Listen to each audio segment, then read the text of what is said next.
The Path to Peace Therapy Companion Journal. Reality Case Studies. Season 1, Amanda Batula and Kyle Cooke.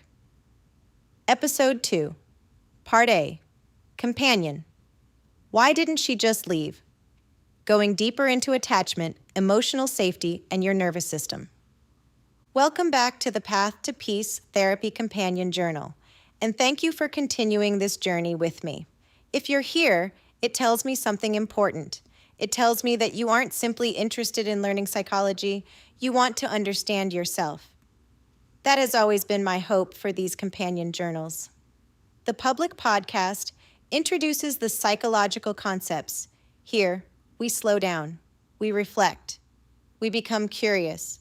We move beyond understanding someone else's story and begin asking what these concepts might reveal about our own. Throughout today's public episode, we explored one of the most common questions people ask when they watch Amanda Batula and Kyle Cooke's relationship unfold on Summer House. Why didn't she just leave? By now, I hope you're beginning to see that the question itself may not be the most helpful place to start. Psychology teaches us that behavior is rarely random.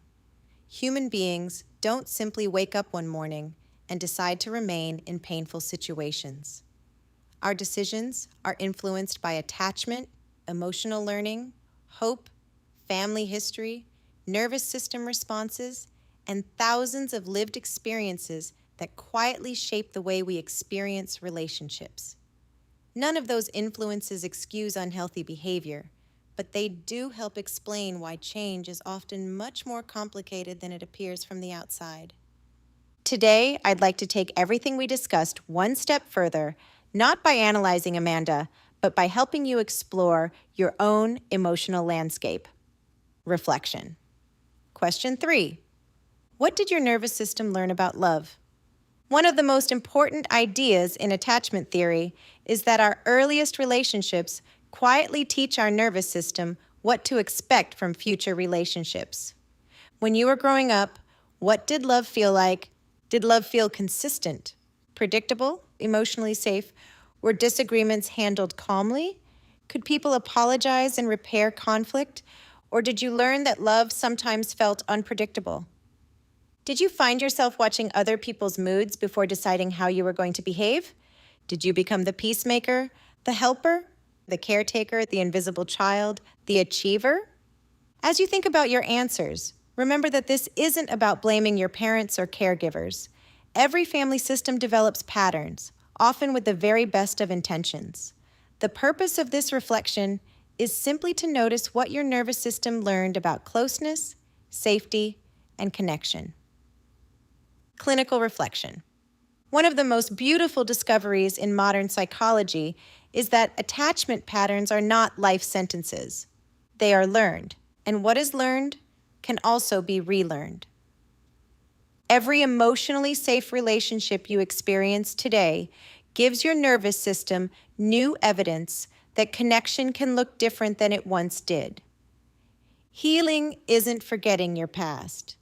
Healing is teaching your brain that the present is no longer the past. Reflection. Question 4. When do you feel emotionally safe?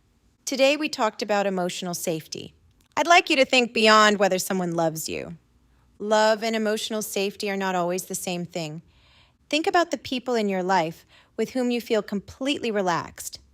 What do they consistently do? Do they remain calm during difficult conversations?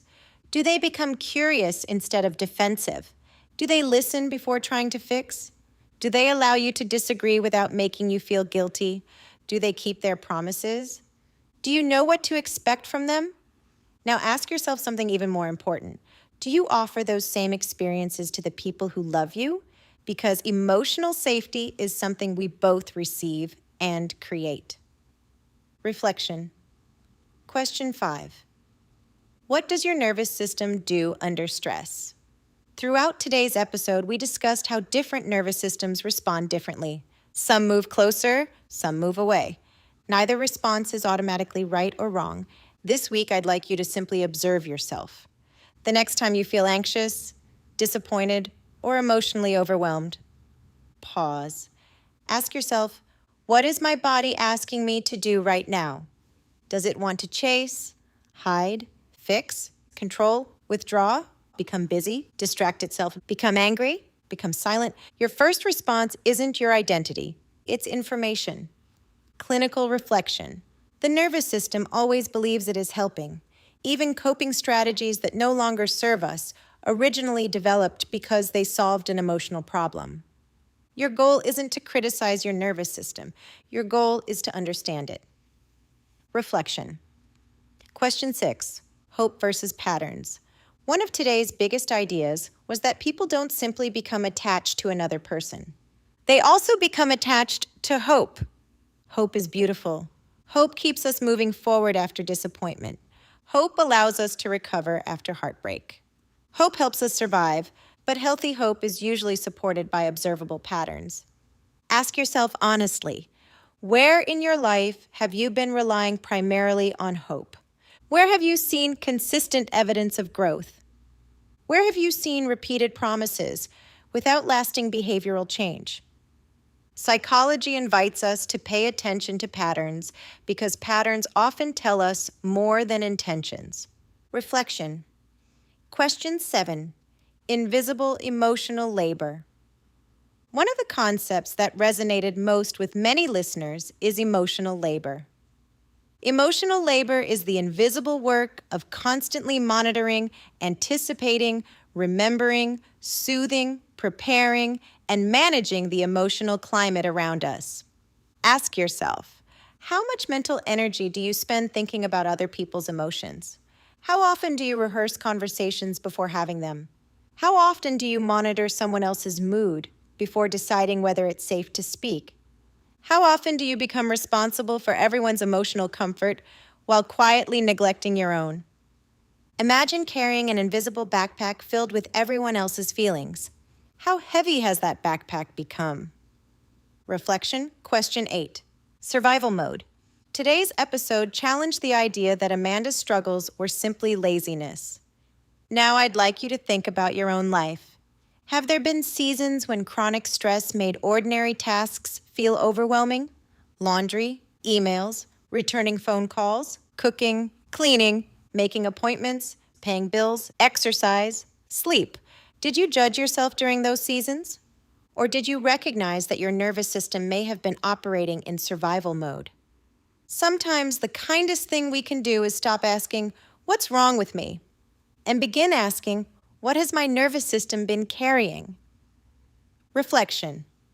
Question 9. Who helps your nervous system feel safe?